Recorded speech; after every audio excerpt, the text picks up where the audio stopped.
Hello everyone. तो आज हम बात करेंगे पार्टीज टू प्रॉमिसरी नोट के बारे में, जो कि कंटिन्यूएशन है नेगोशिएबल इंस्ट्रूमेंट एक्ट का। पार्टीज टू प्रॉमिसरी नोट में क्या होता है कि डिफरेंट डिफरेंट पार्टीज आती हैं, सबका अपना अपना रोल है। सबसे पहले हम देखते हैं मेकर। मेकर कौन है? ये वो पर्सन या कंपनी होता है जो प्रॉमिसरी नोट बनाता है और साइन करता है। यही प्रॉमिस करता है कि मैं पैसा दूंगा, ठीक है। दूसरा आता है पेई। पेई का मतलब क्या है? मतलब जिस इंसान या ऑर्गेनाइजेशन को पैसा मिलना है, बेसिकली जिसके फेवर में प्रॉमिसरी नोट बनता है, वो पेई हुआ। होल्डर, होल्डर कौन हुआ? होल्डर पेई भी हो सकता है या कोई और पर्सन जिसके पास लीगली प्रॉमिसरी नोट आ गया हो, उसको होल्डर बोलेंगे। एंडोर्सर, एंडोर्सर कौन है? ये वो इंसान है या ये वो पर्सन होता है जो नोट के पीछे साइन करता है और उसका ऑनरशिप या तो ट्रांसफर कर देता है या पेमेंट की गारंटी देता है, ठीक है। और लास्ट में एंडोर्सी, ये वो इंसान होता है जिसके फेवर में प्रॉमिसरी नोट इंडोर्स किया गया हो।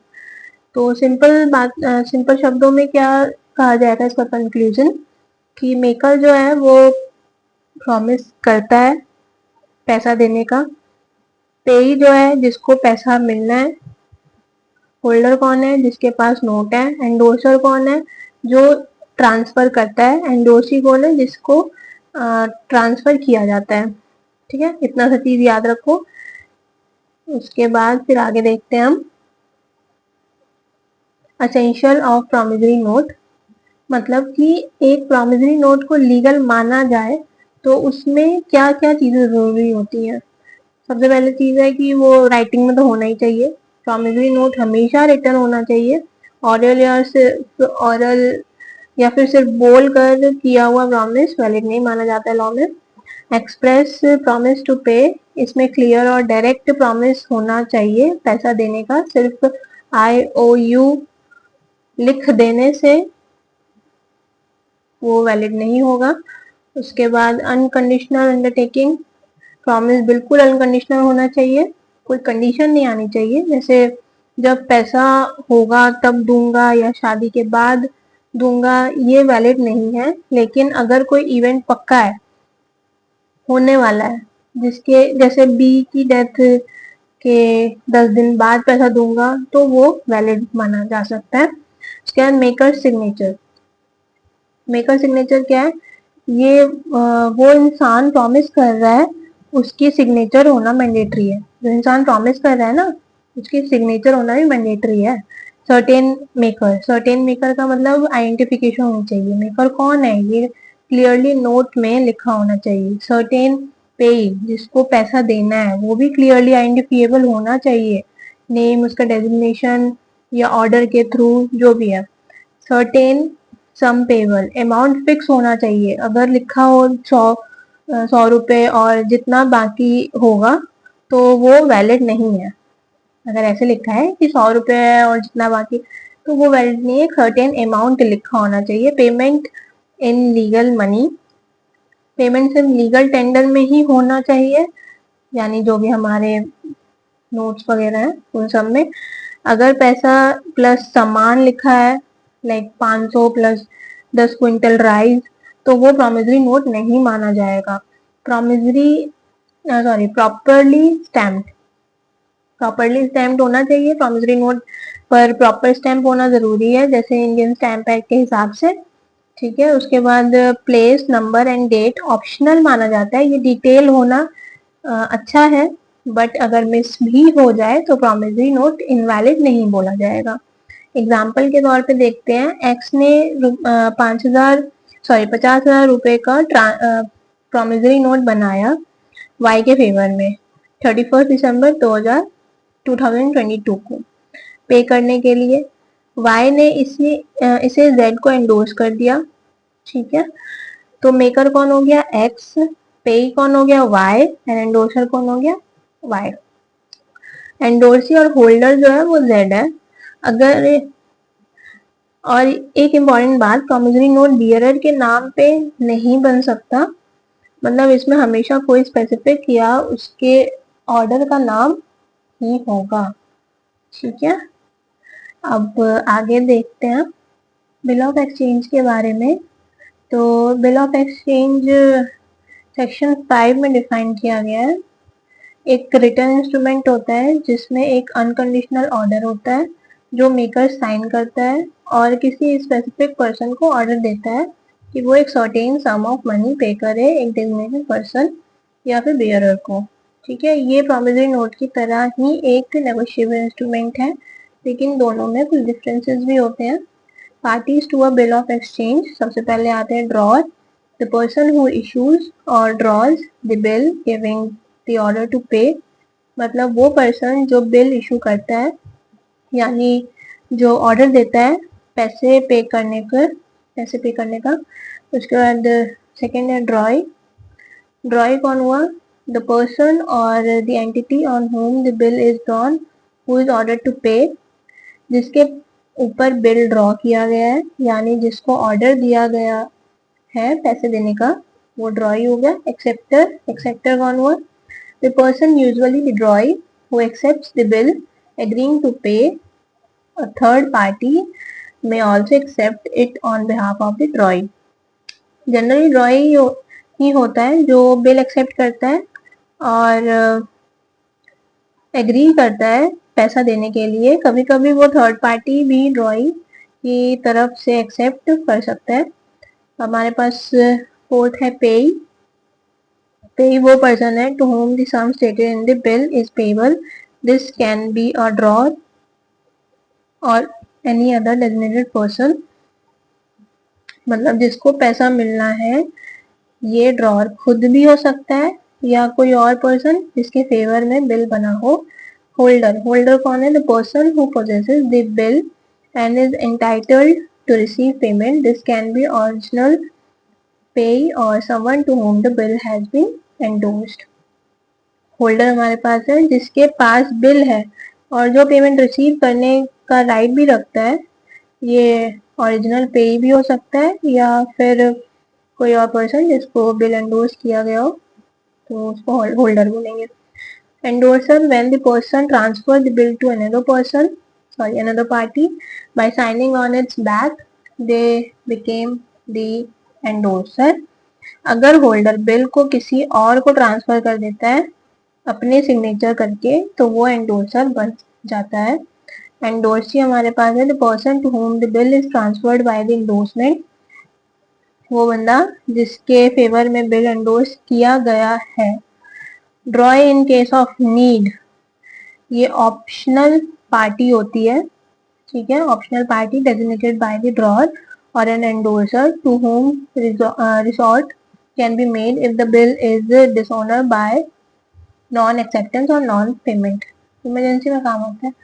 ये ऑप्शनल पार्टी होती है जो ड्रॉर या एंडोर्सर मेंशन करता है ताकि अगर ड्रॉई बिल डिसऑनर कर दे तो उसके पास एक बैकअप ऑप्शन हो। Acceptor for honour, a person who voluntarily accepts the bill when the original drawer refuses, typically to safeguard the honor of the drawer or an endorser. ये वो पर्सन होता है जो बिल एक्सेप्ट कर लेता है जब ड्रॉई रिफ्यूज कर दे ताकि ड्रॉर या एंडोर्सर की रेपुटेशन सेफ रहे, खराब ना हो। तो इसका एक सिंपल क्रक्स देखते हैं हम। ड्रॉर कौन है? जो इशू करता है। ड्रॉई कौन है? जिसके पास जिसको पे करना है। एक्सेप्टर कौन है? जो एग्री करता है। पे कौन है? जिसको पैसे मिलने हैं। होल्डर कौन है? जिसके पास बिल है। एंडोर्सर कौन है? जो ट्रांसफर करता है। एंडोर्सी कौन है? जिसको ट्रांसफर होता है। Drawer in case of need backup option के लिए है। Acceptor for honour, drawee refuse करे तो रिस्पेक्ट बचाने वाला बंदा एक्सेप्टर फॉर ऑनर कहा जाता है। ठीक है, अब आगे देखते हैं essential of bill of exchange. For a bill of exchange to be legally valid it must meet specific criteria. Criteria क्या है? In writing, must be explicitly documented, oral agreement are insufficient. Bill हमेशा return होना चाहिए, ऑरल agreement तो invalid ही है। Unconditional order, unconditional order में है clear directive to pay a specific sum not merely a request. ये क्लियर और एब्सोल्यूट ऑर्डर होता है, पैसा पे करने का, रिक्वेस्ट नहीं है। उसके बाद है signed by drawer, require the drawer signature for validity. Drawer का सिग्नेचर होना मैंडेटरी है। क्लियरली आइडेंटिफिएबल पार्टी, ड्रॉर, ड्रॉई और पे क्लियरली मेंशन होने चाहिए। Certain some payable, the amount must be definite and definite and fixed. जो पैसा देना है वो फिक्स होना चाहिए। लीगल फॉर्मेलिटीज जैसे स्टैम्प, डेटिंग एक्सेट्रा फॉलो करना पड़ता है इसमें। उसके बाद है distinction between a bill of exchange and a promissory note. While both are negotiable instrument, they have key differences. कुछ differences है यहाँ पे, तो और एक बार देख लेते हैं हम। पार्टीज इन्वॉल्व, पार्टीज इन्वॉल्व में क्या है, हमारे पास बिल ऑफ एक्सचेंज में 3 पार्टीज होती है। कौन कौन सी? Drawer, drawee and payee. Promissory note में हमारे पास 2 पार्टीज होती है, मेकर और पेई। पेबल टू मेकर, यहाँ पे हमारे पास बिल ऑफ एक्सचेंज, बिल में ड्रॉर और पेई सेम पर्सन हो सकते हैं। प्रॉमिसरी नोट में मेकर को खुद के फेवर में नोट बनाने की इजाजत नहीं होती है, ठीक है, वो खुद के लिए नोट नहीं बना सकता। उसके बाद है nature of instrument, contains an unconditional order from the drawer to the drawee to pay. Bill of exchange में एक ऑर्डर होता है ड्रॉई को पैसे देने का। प्रॉमिसरी नोट में contain an unconditional promise by the maker to pay the payee और देयर ऑर्डर। प्रॉमिसरी नोट एक प्रॉमिस होता है मेकर का पैसा देने का, ठीक है। एक्सेप्टेंस क्या है? Payable after site must be accepted by the ड्रॉई और समवन ऑन देयर बिहाफ। मतलब कहने का है कि अगर पेबल आफ्टर साइट है तो ड्रॉई को एक्सेप्ट करना पड़ता है, ठीक है। देख लिया होगा उसने, उसके सामने है तो उसको एक्सेप्ट करना पड़ता है। Promissory note does not require prior acceptance bye the maker, acceptance की कोई जरूरत नहीं है। लाइबिलिटी, लाइबिलिटी में क्या है? द ड्रॉर है secondary and conditional liability. Drawer की लाइबिलिटी सेकेंडरी होती है।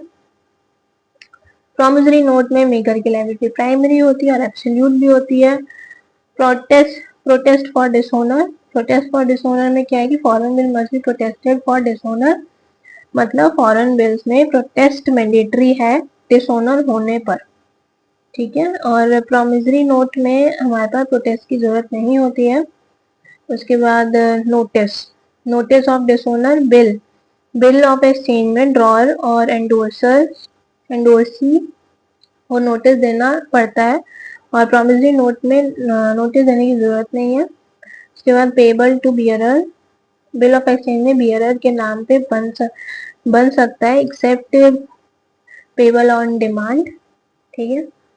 हमने पहले बोला था कि नहीं हो सकता है, बट यहाँ पे एक कंडीशन है जिसमें हो भी सकता है, ठीक है।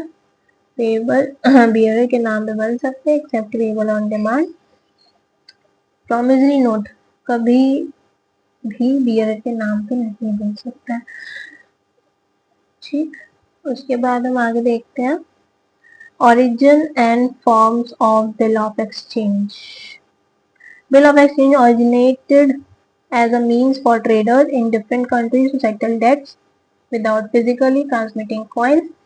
Today they are widely used as trade bills in both domestic and international commerce, classified as either inland bill, foreign bill, depending on their geographical scope, ठीक है। आगे चले, अब है जियोग्राफिकल क्लासिफिकेशन ऑफ बिल्स पे, ठीक है। अलग अलग जियोग्राफिकल स्कोप है, कैटेगरीज मतलब है अलग अलग तरह की बिल ऑफ एक्सचेंज में। सबसे पहले आता है हमारे पास inland bill. A bill of exchange is considered an inland instrument, it is meet either of the following condition. उसी बिल ऑफ एक्सचेंज को इनलैंड बोला जाएगा अगर उसने इन दो जो कंडीशन है इसमें से कुछ भी उसने फुलफिल कर लिया।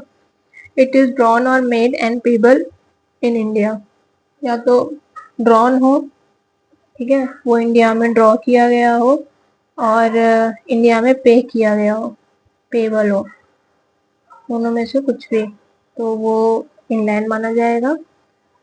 दूसरा है या फिर इंडिया में ड्रॉ हुआ हो और ड्रॉई इंडिया का रेजिडेंट भी हो, चाहे बिल फॉरेन कंट्री में पेबल हो, तो प्रोमिसरी नोट के केस में वो इनलैंड तभी होगा जब ड्रॉन और पेबल दोनों इंडिया में हो, क्योंकि उसमें ड्रॉई नहीं होता। एग्जाम्पल देखते हैं, बिल इंडिया में ड्रॉ हुआ, ड्रॉई इंडिया का रेजिडेंट है और पेमेंट यूएसए में होनी है, ये इनलैंड बिल है। बिल इंडिया में ड्रॉ हुआ और इंडिया में पेबल भी है, लेकिन ड्रॉई यूएसए में है, ये भी इनलैंड बिल ही है, ठीक है। उसके बाद फॉरेन बिल देखते हैं। फॉरेन बिल्स में क्या है कि all bill of exchange that do not meet the criteria for inland bill are considered foreign bill. They are typically drawn in sets of 3 copies to mitigate the risk of loss during international transit. ये जो bill India inland की conditions fulfil नहीं करता वो foreign bill होते हैं। ये usually sets मतलब 3 कॉपीज में बन के आते हैं, ताकि इंटरनेशनल ट्रांजिट में अगर कोई भी कॉपी लॉस्ट हो जाए तो बैकअप अवेलेबल हमारे पास रहेगा। Types of bill based on transaction. Trade bill, trade bill क्या है? ए trade bill is a bill of exchange drawn and accepted specifically for a genuine trade transaction. Traders often use them when selling goods on credit. Trade bill जब एक genuine trade transaction के लिए bill बनता है उसको trade bill बोला जाएगा, trade transaction के लिए। एग्जाम्पल, ए ने बी को 1,000 रुपए का कोई भी गुड क्रेडिट पे बेचा और एक 90 दिन का बिल बनाया, बी ने एक्सेप्ट किया, अब बी जो है वो लायबल है। एक्यूमुलेशन बिल क्या है? Not all bill originate from the genuine trade transaction. An accumulation bill is drawn, accepted or endorsed without consideration, that is, no goods or services are exchanged to oblige or help a friend। इसका क्या है, ये real trade के लिए नहीं बनता, बल्कि एक दोस्त या या कोई भी रिलेशन की मदद के लिए ही बनाया जाता है। इसमें कंसिडरेशन नहीं होता। एग्जाम्पल, ए को पैसे की ज़रूरत नहीं है, सॉरी, ए को पैसे की ज़रूरत है, तो उसके दोस्त बी और सी एक एक्यूमुलेशन बिल बनाते हैं ताकि ए बैंक से पैसा रेज कर सके। यही एक रियल लेटर है और यानी ए जो है वो रियल लेटर है, बी और सी जो है श्योरिटी बन जाते हैं। उसके बाद है हमारे पास bill in sets. Bill in sets पे चलते हैं। Foreign bills are often drawn in sets, typically 3 copies to minimize the risk of loss during a transit. Each copy is known as via. Once any one copy is paid, the other copies became inoperative. All parts from a single bill and the drawer must sign and deliver all of them to the payee. The stamp is affixed only on one part, which is also the one usually required for acceptance. If the drawee mistakenly accepts all the part of the same bill, they will be liable on each accepted part as if it was a separate bill। ठीक है, समझ आया? चलो, mostly foreign bill में bill in sets जो है वो foreign bill में यूज होता है। जनरली 3 कॉपीज होती हैं जिनके नाम होते हैं वाया। एक कॉपी पे हो जाए तो बाकी सब जो भी है इनऑपरेटिव हो जाती है, और अगर ड्रॉई गलती से सभी कॉपीज एक्सेप्ट कर ले तो हर कॉपी के लिए लायबल भी होगा। उसके बाद है राइट टू डुप्लीकेट बिल। अगर एक बिल लॉस्ट हो जाए बिफोर मैच्योरिटी तो होल्डर ड्रॉअर से एक डुप्लीकेट बिल मांग सकता है। ये राइट सिर्फ होल्डर के पास होता है, ठीक है। उसके बाद बैंक ड्राफ्ट। बैंक ड्राफ्ट के क्या है कि एक टाइप का बिल ऑफ एक्सचेंज है जो एक बैंक दूसरे बैंक पर या अपनी ही ब्रांच पर ड्रॉ करता है। चेक जैसे होता है लेकिन ज्यादा सिक्योर है, इजिली काउंटर में टॉप नहीं किया जा सकता है। उसके बाद बियरर के नाम पे पेबल नहीं हो सकता। और मैंने यहाँ पे स्पेसिमेन दे रखा है बैंक ड्राफ्ट का, वो देखना। उसके बाद है हमारे पास चेक्स।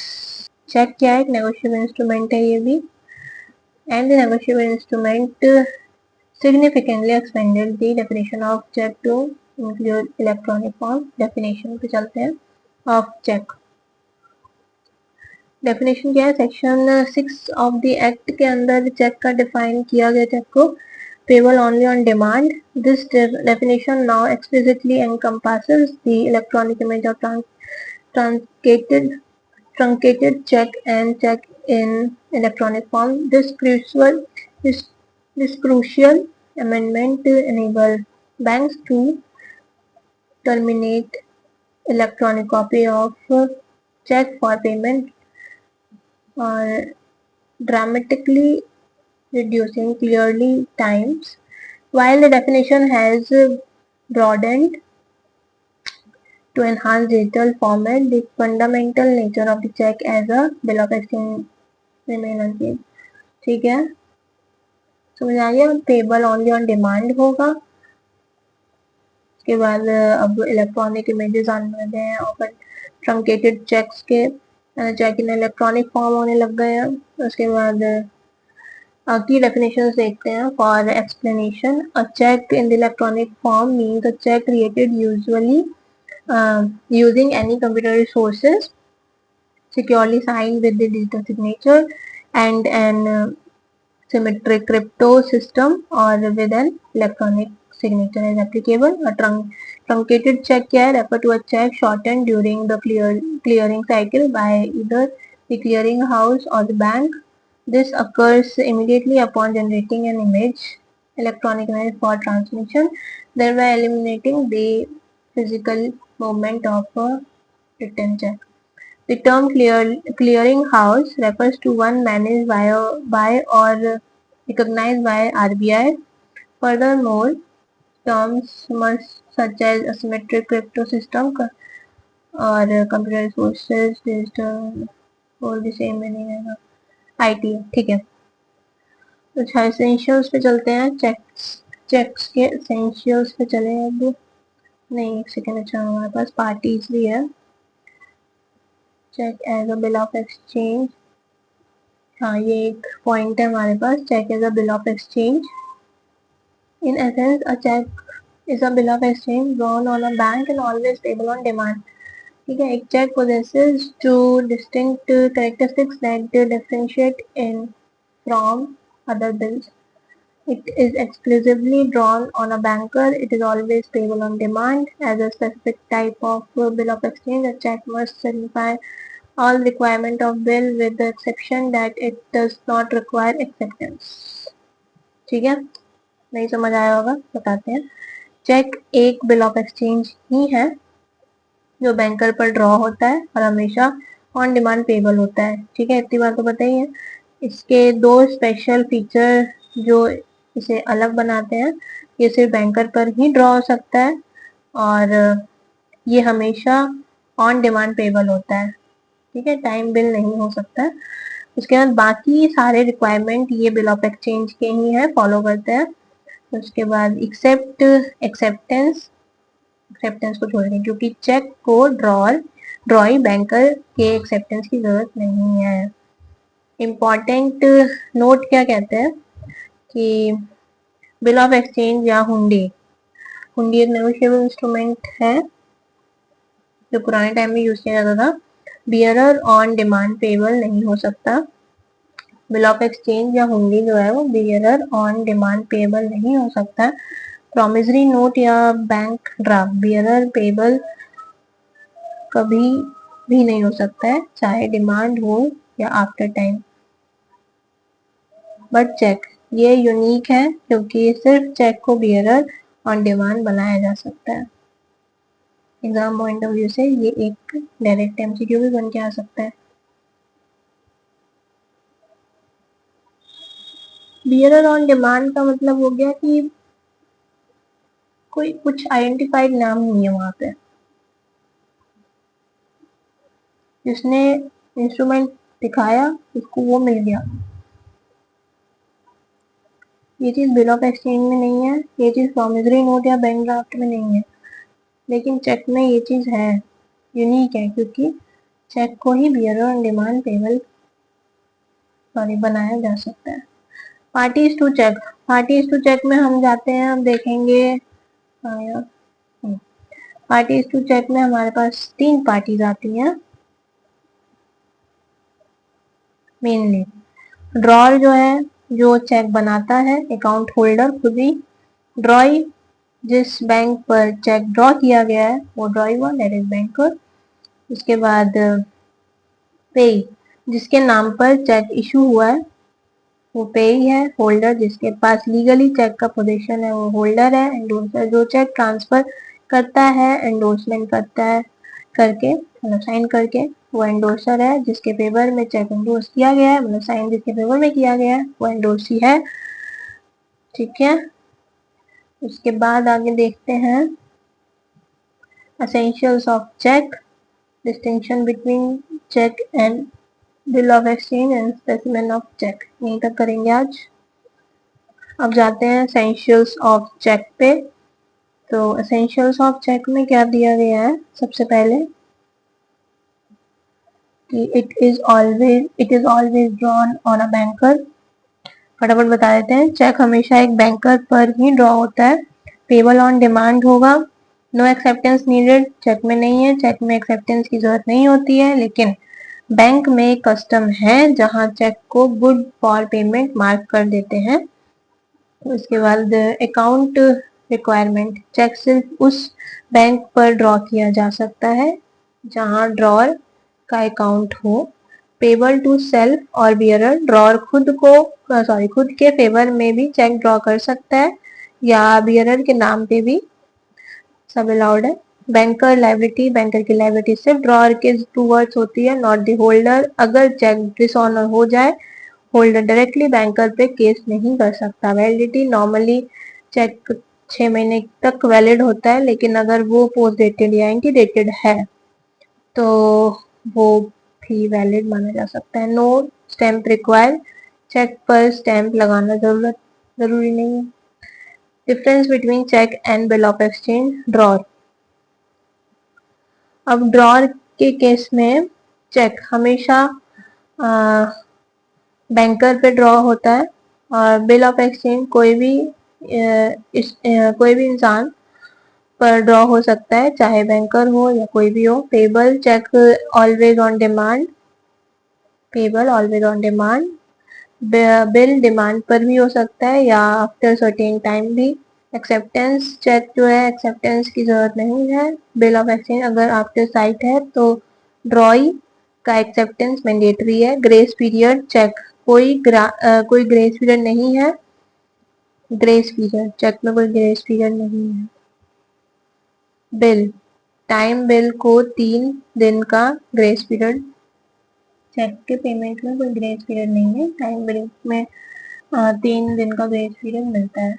लाइबिलिटी, लाइबिलिटी में क्या है कि चेक ड्रॉर तभी डिस्चार्ज होता है अगर डिले की वजह से उसको एक्चुअल डैमेज हो। बिल ऑफ एक्सचेंज, अगर बिल प्रेजेंट नहीं हुआ टाइमली, ड्रॉर ऑटोमेटिकली डिस्चार्ज हो जाता है।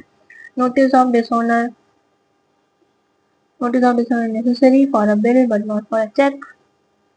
क्रॉसिंग, चेक क्रॉस हो सकता है अकाउंट पे etcetera. Bill of exchange crossing allowed नहीं है। In short, all cheques are bill of exchange but all bill bill of exchange are not a check, क्योंकि चेक बैंकर पे ही ड्रॉ होता है और हमेशा ऑन डिमांड पेबल होता है। एक स्पेसिमेन दे रखा है मैंने नीचे, तो ये एक बार देख लेना। और इसके बाद हम कल मिलते हैं अगली वीडियो में। कुछ भी डाउट हो तो कमेंट सेक्शन पे प्लीज लिख के बताओ। डाउट होगा, आई नो, कुछ कुछ वर्ड्स में डाउट होगा, तो वो वर्ड्स को आगे हम डिस्कस करेंगे। तब तक के लिए रिवाइज करो, और अगर पसंद आया तो लाइक, शेयर, सब्सक्राइब करो। ठीक है, ओके, बाय।